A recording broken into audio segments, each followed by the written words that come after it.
okronkoni yede ni munyam na ase ema wudin Erade odo a odo yi nti ogusuwa bie ni ombese wo ma ye beyira enenso ya ba wanim se erade bi adwene mu se de beya e bi free e be kono ne ye kono ahoodin mu yeda wase ene erade Yesu din mu amen ne e be transna fi. You see, last week, some ya kasafa, which New Testament Bible are you reading? Apart from Bible mudi and now walking kai, and then ya kasafa home, na and then part 2.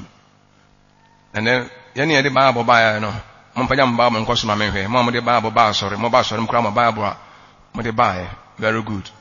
Kiso ni biadi, Oba, sorry, no one can kai say what the Bible ba mo bia manani ngu onyame asem onyame asem enne nkwa mu ti se ye ba sorry a ye mom of the name fambra ene opeka no book a obeyo news kakra no so ewo mu na ye hu se Bible no emfiri soro na ebeto asase yi so me se ena asem ntine se apamofro Bible mu de hin na wokenkan ofa to so mienu pa 2 ti Onyankopon asem a ewo ye nkyai aya twede gu Bible mu no ankofo bi na ho asem ba wo mo nkyai Onyankopon kan ye na o mo twere ye Onyankopon kan na o mo twere enti nipa na ye hu adwuma e ma ye nanso ya mfa osoro grama na twere Bible no ye de asase wi so grama aya kasa ho mmara ye de twere Bible no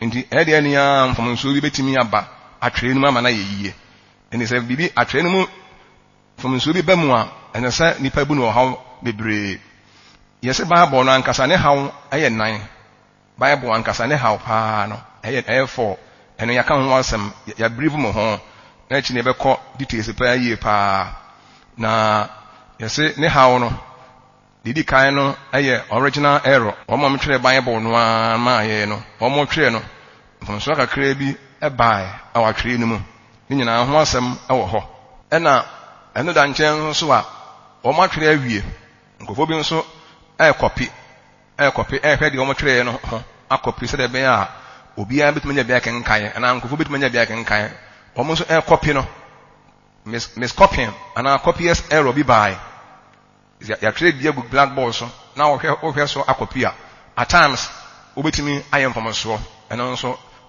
ehun se ebansa eno da nche no so a onyame asem no ye kan no Greek ani Hebrew kasem ana se efami so Aramaic kasem na ma ye na sa kasa yi ye nka ni wiase ba bia tine be hia asem onyame asem no so no ko bi agye adi na won se ye tena kasa ne ye tena asem na se ekọ kasa ahodo bebre mu ebi na aso ye so a ene twi Bible tumi kenkai patafo wo mo de awuzafo wo mo de angonafo wo mo de je ewiase afana nyina de in fact o ma bo mo ni bebre se ben ya onyame ansem no ebekọ ba bia na nipa tumi afa kenkai na o mo so translate no o mo ye ho adwuma no enfonso bi ebebai na no so de ye se enfonso ba enam se original no ho ni ntino ya na enye hu bebre itoso na yenso akoye se afi nyame asem no yenya yensaka se de bita no nya ye no pepepe yensaka afi ye be kire Bible na ase nyame asem no ye be kire ase a kire nkrofo se de be ya obia bitumi ate ase na eno na bi no so kire ase a ne yese ni tire ase eno ye Bible no hawo pa ti Bible no o hawo ene man na ha Bible no eno ye fira ase a ye ka ho asem a kire mo no na be hia se yetimi yi original Bible no enso esi wo samba kan ni yedi a ema mo ato yase se Bible ya ekura yesi a yekenkai yeko market stores ahodo ekotuto bi ne yekenkai ne ade nyina na ase yesua no e wa sori ahodo mu no ese Bible no ayemiensa nanso ayesai ayemienu nanso ayesai miensa na ni nyina no ye boso kakra bi na akire mo nsa mo kan pa se didi kan no e bi free e ko Greek kasa no mu a kasa de twere Bible no ba ko ye fe no Alexandrian text yes a bit my friend say minority test very good yeah yanka aka ni ye pa ani e ba akọ ana eno the entire friend na Alexandra no be bia inya book no na say efiri ya no ntina ma ni be da so Egypt o ma hin crook I friend no Alexandran the friend Alexandran test and a minority test and ye wo majority test and also a friend traditional test and a basantan test and also ni din bebre just a test and a dose bebre a chain we no na a majority just a dose pa and a we so dose there but and two we na omo a translated Bible no omo ha na say ofa ba ko a say bia majority on the majority test no yes majority test no Bible be pa na on the purely that's a pure majority King James version no ebire ka ho me ade sua no mu de fa ba ko na minority test no so no translations in be pa na and also on the na purely minority and also NIV and a Revised Standard Version no near the ade I'm not so sorry and also ne die no and I want eclectic just one more ojina finfin say or translate Bible no a say ebia Matthew 5 no he Greek no a no on the no obi so obeyi free Alexandrium na ya Mark chapter 10 verse 2 no on the way and also free minority yes only there okwa hakwa say ti any fe na eclectic test ojina finfin and also nya bi and also don't but the brain dey ba akwa na me no ma mo say free Bible no eclectic fanti Bible no akuapem Bible no so ye kan say no so ye minority na so akuapem de no tete de no pa no a Crystal na translate here ayame de me chire mu bi no and ye purely ayu and pa na ye majority test current one na ba de eclectic ti bia na ko fa na kan kan no ehunu na so oti ase mu say tete de no pa no and ye majority na de minority amen ti and ye adesua na ba bo ayen Bible wi ase nyina no ye kan kan nyina no ye free Greek aye New Testament no ye free Alexandrian testing and ye bi so free majority testing nti ye nim finfin de wo ho san finfin no o mo hwe bi finfin bi da ho na o mo hwe na ye nim finfin wo ho ni mum de o de ofa fia na ofa bi free ase ye nti ena ne ye besua de ti obia emomoden se ye be ma ya akoma no ne adwene nso aba onyame asem so mimi ni kan enti ase se asem a ye ka kire mu yi a ye tie eye wo mo di Bible achi nyina asem a wo mo di Bible achi nyina wo mo asem a enya asore ba akubi asem ana asore mienu bi asem a se ujai bride of Christ okra se afide bride of Christ minimum nsum bio me se me Methodist ana me ko Roman ana me ko Pentecost afide ho na me se me ko asore ya so da asem we ne di wachi be bia be ko bia Bible kan ho bia no asem we di wachi eni se bibi wo ho a ehese ye hunu ne boaye ne a awase ye ma ye ho kwa ne ruade boaye eni enye bride of Christ fo nko asem a ena nye se megidi ana menyini enye megidi ana menyini asem a eyesa na tie eyesa be pepe na tie na ya hwehwe mu akwachiri ti de eka no nye se bia ye de versions no ye King James version they compare there be ya hwehwe Greek na ankasa mu nso ani Hebrew nu ankasa mu ye ka kire mo ti nsema ye ka na ye nsem bia o se ye twe hadwene esusu yie pa na boaye bi se asemoi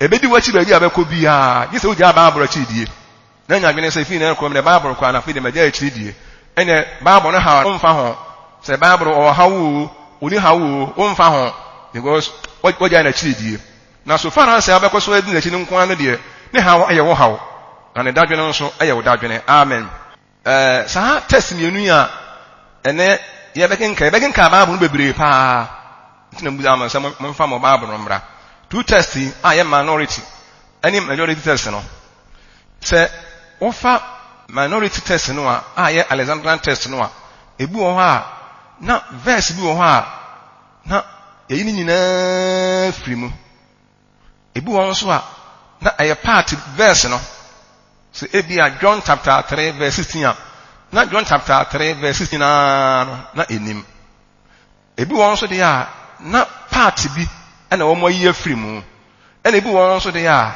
na yasesa no sensesa ebi na eba mu na se ekoba na sa no a enye translator no na aye bone umfa ne sa sa ena abi na aye bone ni mo wona de ne ho abagie ena second version so a enye ono aye adoye ni mo sa de ono fa aye no a enindifo no tena hase no de omo translate free mo no de omo hunu ye no na omo translate ma aye enti se omo mienu no se variations bi wo mu a ana omo differences bi a enye translators na ameki side difference ama difference na ba ni mo e ho dada ansa na omo ebe translate Bible no e de ama ye mfa nto mo adwene matimi aboa ye na Yesu yakono ebe yina ma bebre nu adi se wonu se se Yesu yakono ebe hu se majority test no ya na omo lenten no ya na ewa ena majority no so omo shorten no ya na eyitia o ka verse no a ebe hu ni nyina ebe Yesu yakono nti se ewa o se eyitie o enhwemu no ena be kire se enhwemu no be di hu adanse ya kire nti ye behwe saa test didi sui na atimi aboa yen obi ya wode ma sei ese Alexandrian test no aye minority test no ebi free yen himwa Alexandrian test no test be na Bible bi translate free mu Alexandrian test no ena abi mu ha sei aha ena ya na mbesa me mo test hwe mo bi nka na nsam de mi nko school enye school asam nko school a do ma do akosu nkyere wo ye ka ha be ho asam wo se si ebi sie bi start na AP ha na ebiem bibi start aba na obi di bofro kasa na ye kasa wo ya beje so na de be na ese mo nkyere asem na ye kasa mu nkonya adwene nsam de mfa me ho borofo na omo keka obehu se asasa eja na ebetomu a na tom enti eyenkwagi asem a de wako school de wonko school pemu hunu na timi aboa nye school sem ne ye ka amen na emu bi wo ha ye beken kai mo Bible no ebi wo mo nchen twi Bible no nyina no enso de ye gen kai ebi wo mu enti mo hye no nso ye bekai ebi wo ha on bekai maye wo bekai no na eni Bible no twi ni kura ebi wo mu saa na mo ni ebie mu oni mo kai twi ni Bible ro kura ebi wo mu na ye huna na boa ye ti ene no ebi ya ne ya anwia a twi no nso no e wona de twi Bible no mo kenka si ya no ono nso e behwe ne de aka ho na me kire mo ade anytime bi abeka twi Bible no twi Bible e kurakura mo yi aye mu bi kenkan no so wo kan ya na ohunu se e de asem no ahye bracket mu a na wo pa kire wo se asem no eni original no mu so wo kan twi Bible no ohunu se twi Bible no de ase bracket mu a de wo pa kire wo ne se de wo kenkan no de wa twere no eni original no mu eno nti ye be bie mo ne amomo hu na timi aboa wo na fa wo ti ase a na timi aboa ye be ko nti mo ya ready ankanfo na mo ase no mo be nka bia ma me omo so be omo hwe omo die mu na ebe yusu NIV aha ne yusu Revised Standard Version ne yusu King James Version na New King James Version na mo so wa obi ho de yusu de opa bia ebi ho a na the Alexandria ebe show se eye vance bia basantan so a ebe show na yen hwe ini kan bi ma bono enko Matthew asempa King James Version ready ka ma 17:21 King James Version no obe ka ma aha ka ma na mo so obi amie mo nto bo ase obi amie no de ne yen hwe twi no aha ka ma King James Version Matthew chapter 17 verse 21 However, this kind does not go out except by prayer and fasting. Amen. Amen. Reverse and say. No hear my can say anyone no can say anyone simple once one waka ma Anyone. Reverse standard ebi ni ho. Wan twere won so de enu eh bema. Aha. Ma ho ya ha enye dey verse 21. Aha e wo ha na eni ho eh. It is 17:21. 17:21. 17:20. You said ubabo wana 17:21. 21. Aha. Na yenko ya enim. O hwe mu hwe twi no so. Twi no ya blacket na say yen den. munyina se twi na ede ya brakete no afei se mo hunu on se revised standard version no omo yi free Alexandra testing so and the Alexandra test no be free mo no enim so opa kire se enim and obi kan revised standard version obon se verse we no enim obi kan any idea enim the enim no and person mete say enim the omu ani ehunu so obi kan we a good news bible so obi good news bible so obon say enim good news bible and so enim good news bible and so awu bia obi hunu ti yen hwe ye kwa foro so mo mo kenkan no yen kenkan Matthew 23:14 ka ma ye King version no twi no sam hwe Matthew 23:14 mo mie bia obi amie ne de ho Matthew 23:14 Woe to you, scribes and Pharisees, hypocrites, for you devour widows' houses and for a pretense make long prayers.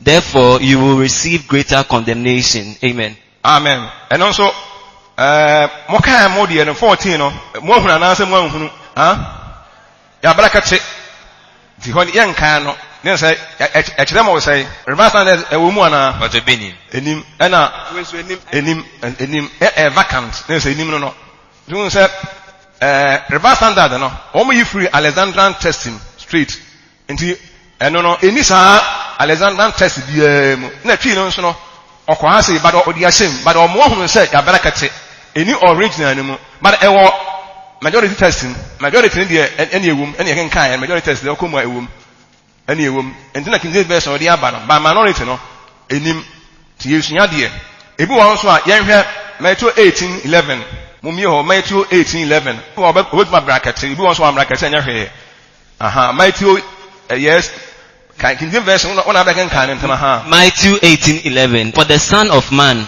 has come to save that which was lost. Amen.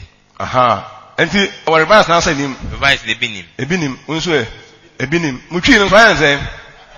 Wa brakete no. Na say e kire mo say. Eni original ni mu. Mo hye no nso nti ye biebie mo ni ebia na wa ehunu na obehunu.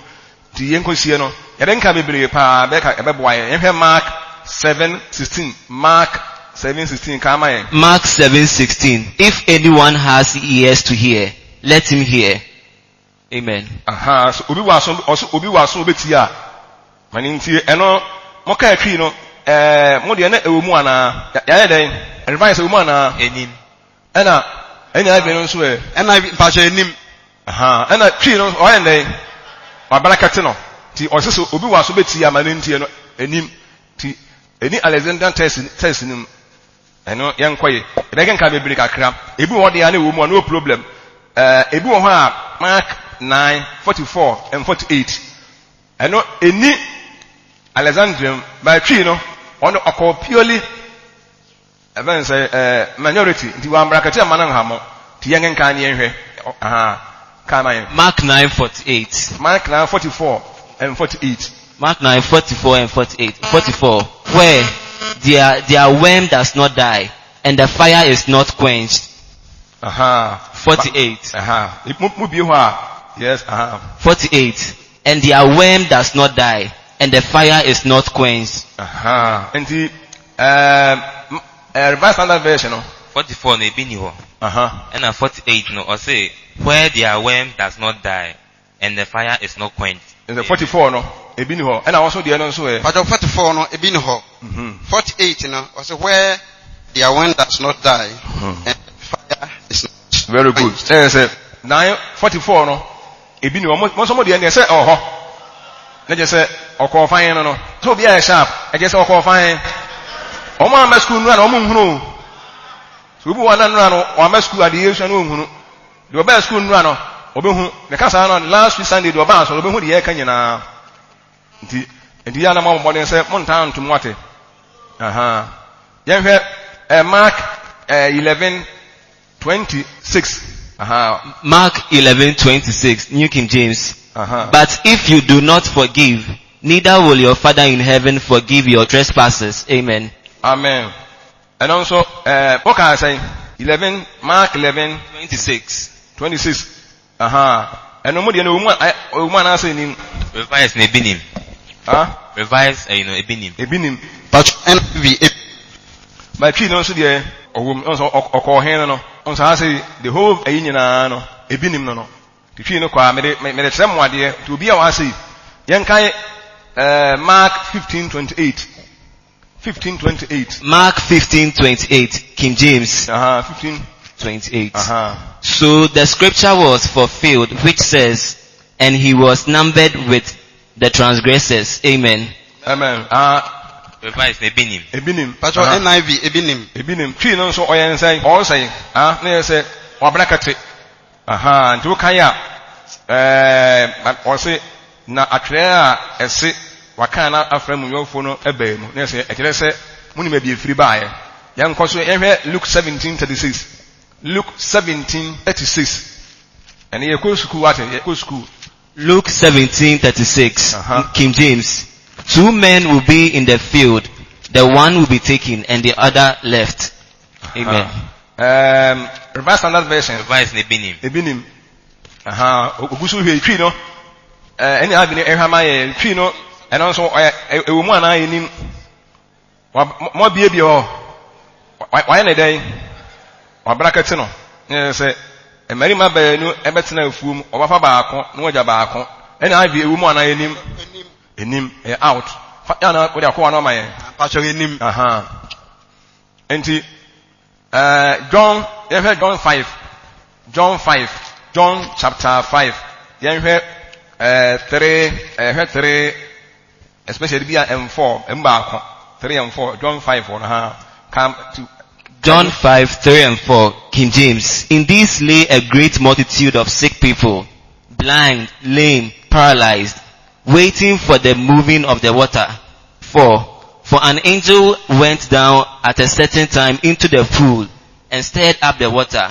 Then whoever stepped in first, after the stirring of the water, was made well of whatever disease he had. What NIV reverse standard Revise no 3. In this lay a multitude of invalid, blind, lame, paralyzed. And I found it free anyway. So come NIV so. But 3 no was here a great number of disabled people used to lie the blind, the lame, and the paralyzed. But phone ni ho. Most of the announcers send it here. 3 in the party, 3 in our party be no more. 4 no. 4 in dear. Yes, what I say, you mean say all kind of was na eduru brebi a obofo esane ba atade no mu be hono ensuo na de ensuo ne hono achi no odi ka ko ya no yare a bia o yare no ne ho eye ne den 5 na onipa bi wo ho a wadi influence se eno a 4 no a yes enim 4 nim mo he no nso nti esua de very good. Acts chapter 8:37. Acts chapter 8:37 also. Acts chapter 8:37, King James. Then Philip said, if you believe with all your heart, you may. And he answered and said, I believe that Jesus Christ is the Son of God. Amen. Amen. Good. And also, reverse standard. Revise in 37 if you know. Very good. And I even also. But 37 if you know. Monso no abrakate no.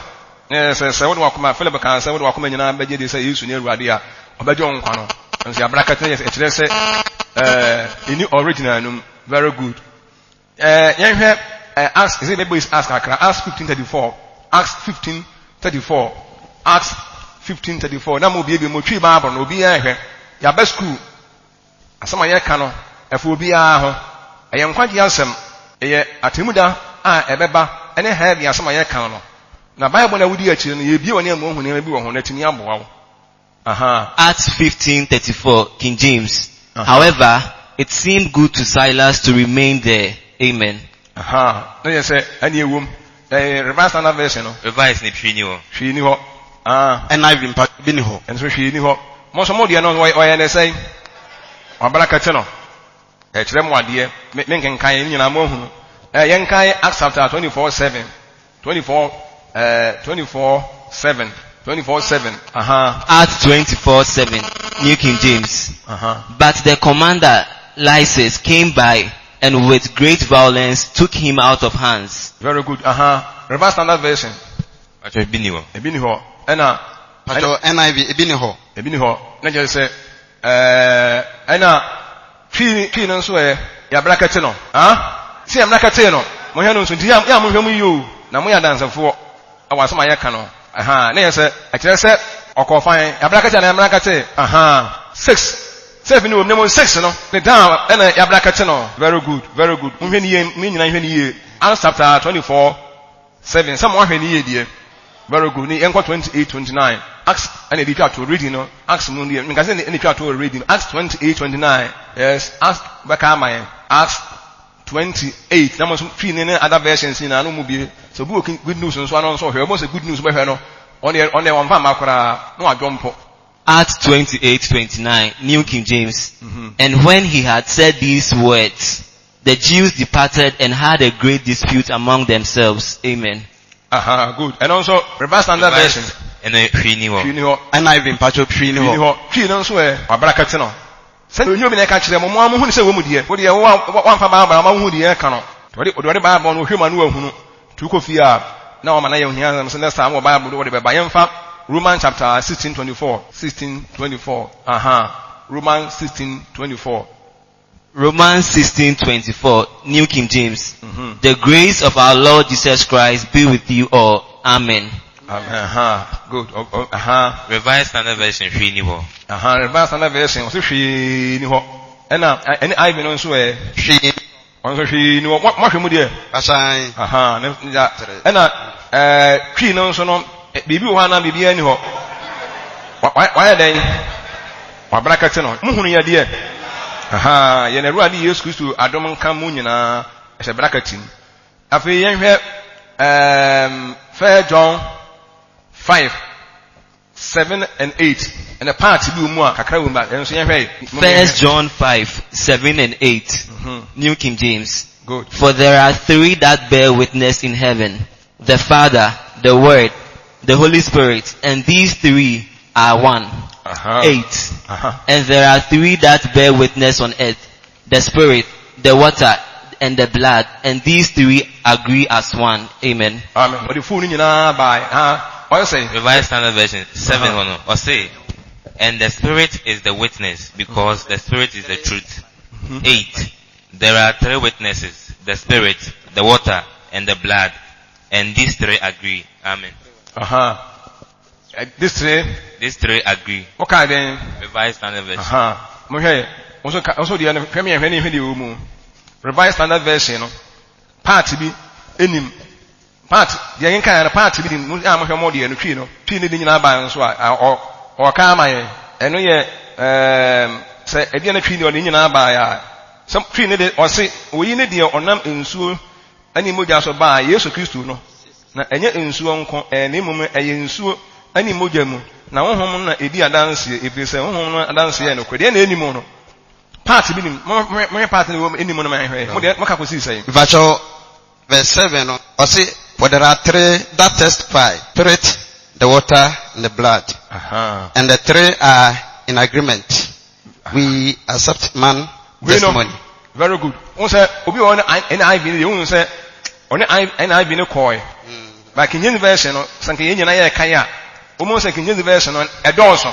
Now, this particular verse, and because I question mark or how say, and a little now, you become one some party boom, not a party boom, party binim. Amen. Amen. Emma, everyone also the now I can say, then the whole Bible verse and a 1 year free moon, but everyone not party be. You hear the Lord's Prayer. Yaja was no. Any person after Yaja was open. You say I can't come a bit in Yaka. Cause sorry, I mean, and Cassia was so they want to Wahini man near the I don't know.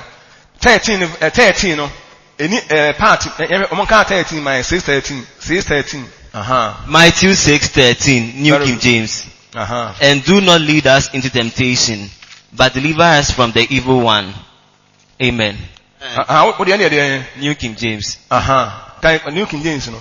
Only what you can eat am I okay. What how do you mean? But NIV, and lead us not into temptation, but deliver us from evil one. Revise no, I say, and lead us not into temptation, but deliver us from evil. Amen. And I can say, na emfaye nkon so hwemu na yefi honim na wona henie ene ahoɔden ene animuonyam eye wo dia daa ene ewo mu ana bracketing eyi ko ade won wakɔre tena man wakɔre tena ben say King James version ben say New King James version no say ebia obi o King James version bi wo ha ka man Matthew 6:13 and do not lead us into temptation but deliver us from the evil one, for yours is the kingdom, the power and the glory forever. Amen. So King James version only on the Bible to only oyi ba wa say na wona say ta aka na wona henie ni ahoɔden ni munyam ye wo di adare enka na saa ɛhɔ no de je say Alexandrian text no enim no di ase bracket mo kire wo say any original ni mu ti emfa we ntwa to na fi ye hwɛ de ebeka ɛwɔ asɛm no ho ɛwɔ Luke 9:54 so Luke 9:54 Luke 9:54 Luke 9:54 New King James.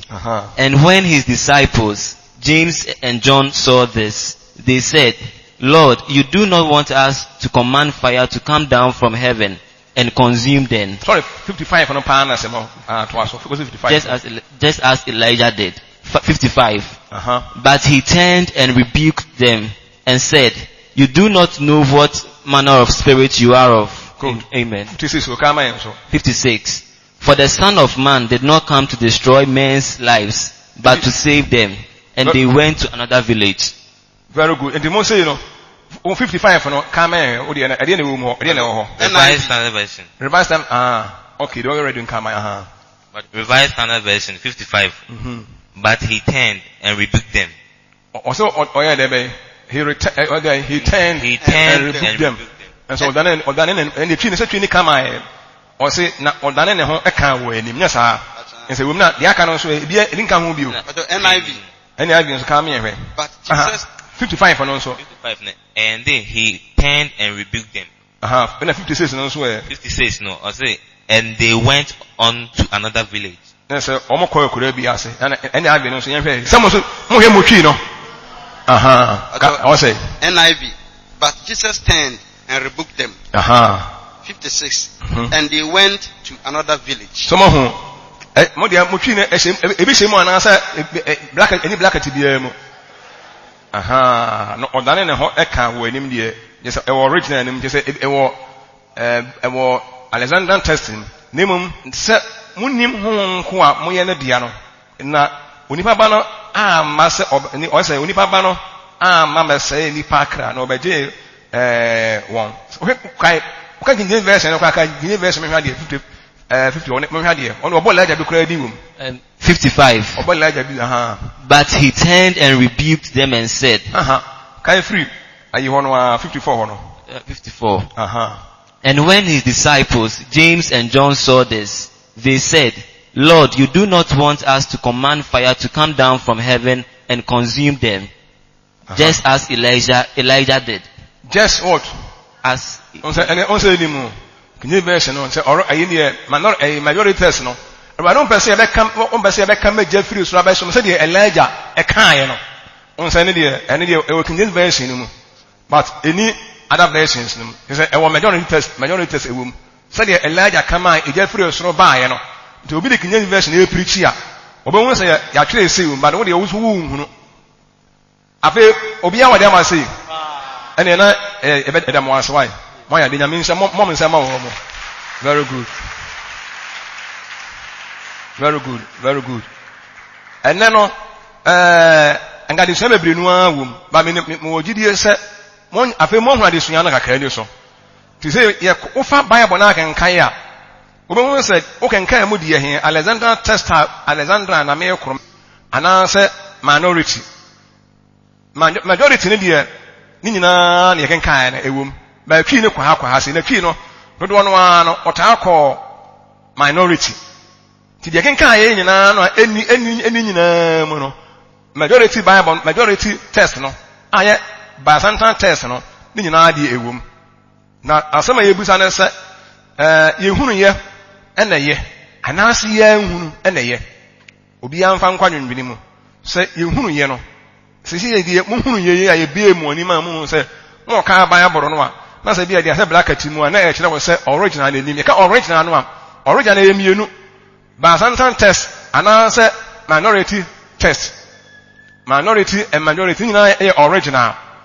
Na it depend the translator no ono ofaaye. The translator no e say black atimu a na je say ba bi oyi ase ni free no. Enye original no. Eno ne ene oka English na the same thing. Mo fan hyɛ mo adwene mu. Ene ye ka kire mo sɛ si yehunu ye no ene ye anaasɛ yehunu ye na enye. Minim sɛ sɛ ye ekwambe so no yehunu ye no eno ye. So obi bɛka kire mo sɛ o Bible no sɛ ni sɛ na tie a enya nwanwa. So afei de wo kwara me yawe. Ti onu fra bonten be sɛ bi onu fi so nya san furu bɛka kire wo.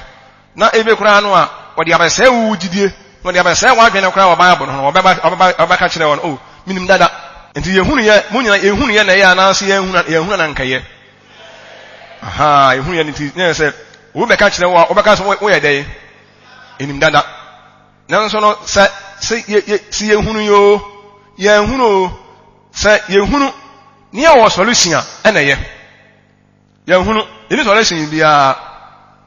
ini solution bia say ade be na yenye ho say any solution dia any hu answer dia na say na kwambe so no enemies of the Bible no ebetimi agina so deceive ye but say enemies of the Bible omo ye Bible no tamfo ya ka omo nko na Bible no na nka nipa nyina agya Bible do chidie na yenyina no ka yenyina yakọ hair no yonkofo bu ha omo etia omo nyi Nyankopɔn kura ani yonkofo bu nso omo somo mu no nso omo nyi Bible omo so omo holy Bible a omo so di akire a omo nso epese yenye ade no omo nya mfomso bi wo ho enisi yehunu se na yade na tie na ye nya solution bi ade a na se ekwambe so yehunu ye no eboa ye no so amoa ye yemom se yehunu ye nka solution ho na yehunu di a ne se enumum na eboa ye amen. Unse de me kan se solution na bibiri wo ho na de me nka won asem unse se ohwe me mamone ma ba ku bia na miru bi na de atiase na actually me bo ase wo ho se unso ohwe test na anakora we kura no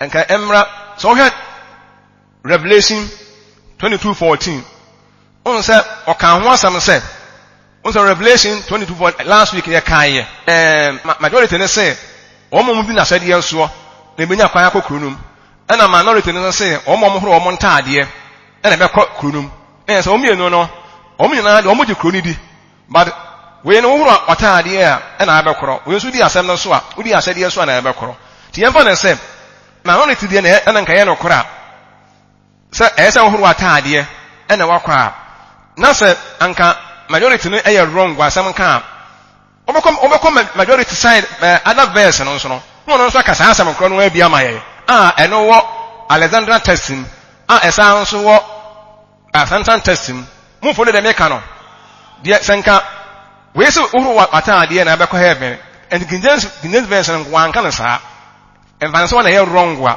na ye senka uru atade na abekọ heaven a sa asem kro no a omienu wo mo anya ba ko wo ho no obekọ King verse mu no na part bi verse bi kire say ohuru atade a obekọ heaven na okọ Alexander test na omunya adwene so no so akasa asem kro no a eba sa na solution ni wa na solution wo ho yen kan Revelation 7:13 and 14 yen fa hwa de ka kire bi na emwaye na no ebi adesua na menwie nti so ka abaye bo no o se mo ken kan okra pen a obi ebie o se na mpanimfo no baako ese mesa yeni ma wo hye ntade yu fitai eye hwanom no ofri he na mekam kyerɛ so owura wo na wunim no ka kyerɛ me sɛ yenim ne wɔn a ofri ahonya kasie no mu ne wahoro wɔn ntade ama na ahoa adwama ne mogya mu amen saa we yɛ kenkae saa verse we okwa Alexander test no mu a ewom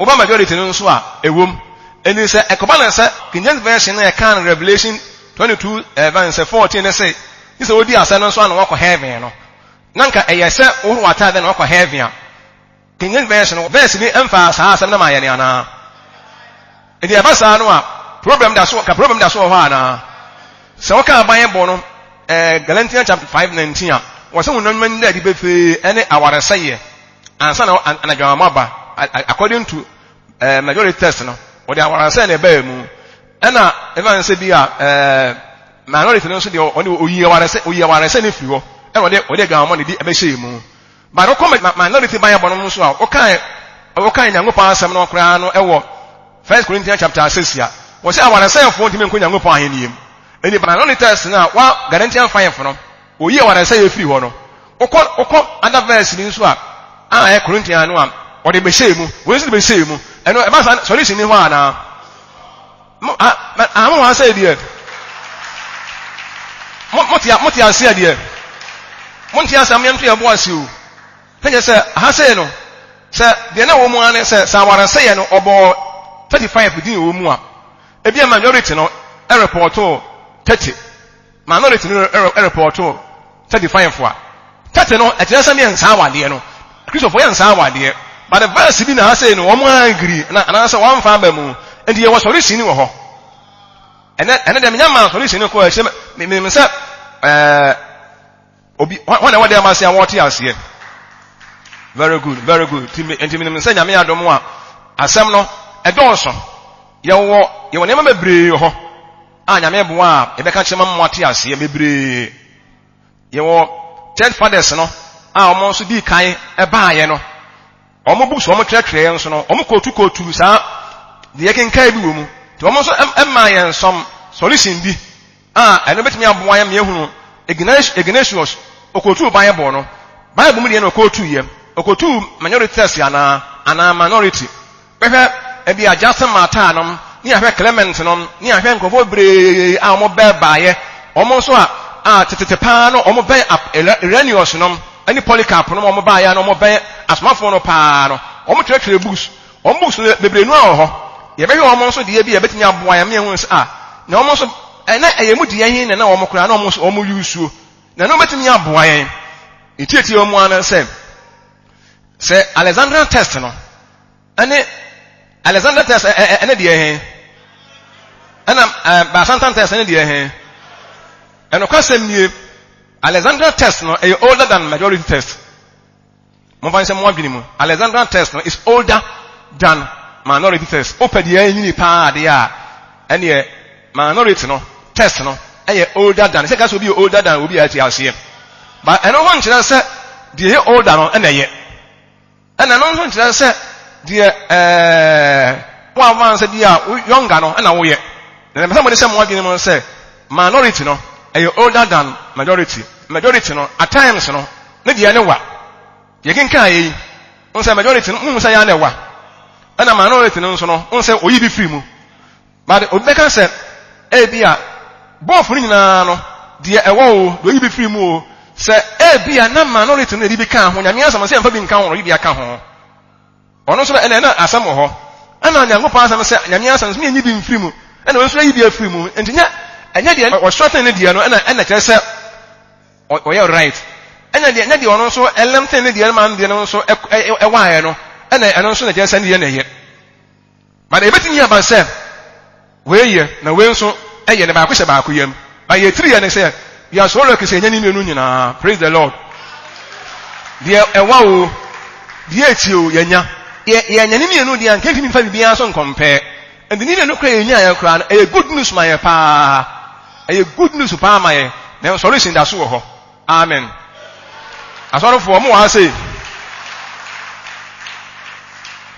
And this question any beside and say vampire and say nimi enu no differences were one time by differences and also no yango father Roma enya solution dia e yo ha ma ya ni ana enyo ha ma ye omienu nyina e agree awo ne ma nyina ho ba ade ba akopa bi ho no na difference about one time na say difference e ba ye no say wo ho solution ne ho de nti e ba ye na enye how my idea na say any problem akristo for men e ma ye ni na ho pa na de me be si na me bo a se wo unya sem we hunim de na wo ti hase na e guide wa wo betimi de asi enkonfo bi a omo de enada asem bi eba no Obetim dia bwanko fo bi nso ansem nso abre omo asia no.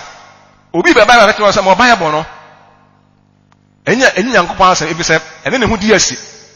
Ene ma se wo mu a e wo se wo no nya solution. Se wan nya solution di a, ne wan nya solution di a, obonsam no wo ya adwuma. Enu ntina ene ye power di bia ma mo no. Se ebi ne se nyame bo a quotation nyina no a eyi free mo no ma no test ni mo no ye behwa the other side bi no so na so ye hwa ni na se we kura ha na enie se so ebi kwa ha se di a o ha wo ne sen but mo me ye ni na ho mo hunu ye na ye ana se mo hunu na nkaye mo hunu na nkaye mo hunu ye da se oba o wa kwoti asem bi no ba ka mama Bible no ko edi akide kura ye se na tie o mara nko mi nada se na tie fa church na wo ba obanyin no na fa oni problem bia okobon nse na kwate kura no anya ne nwanwa because onya hu ne mudie mo mi nya ne mudie no na ne mudie ne ma nya hu na nya sa ewi ase da bi ye keka ko na hu o ye be sori abom paye na me bo ameto aso enwie mo mi nyina yo nsori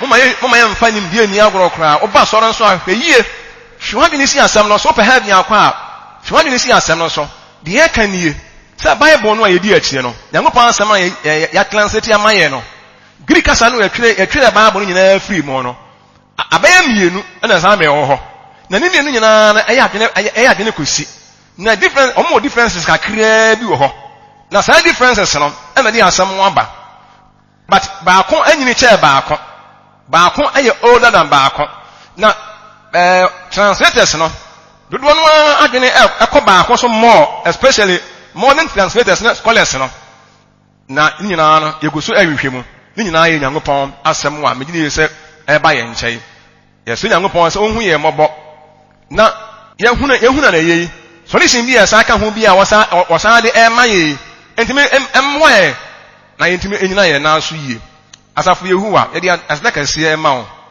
ene wasɛm aba ye nkyɛn ma asɛmi enye enkwa asubura wo yie mu bade yesro hu ye mmɔbɔ bade wo mamba se ebeyira ebese eba wo nkyɛn hu ye mmɔbɔ na hye de na nsɛmi nkoso a ene ye ntena kosi wiase awieye yɛda wase onsira a wahyira ye o Yesu din yi mu amen.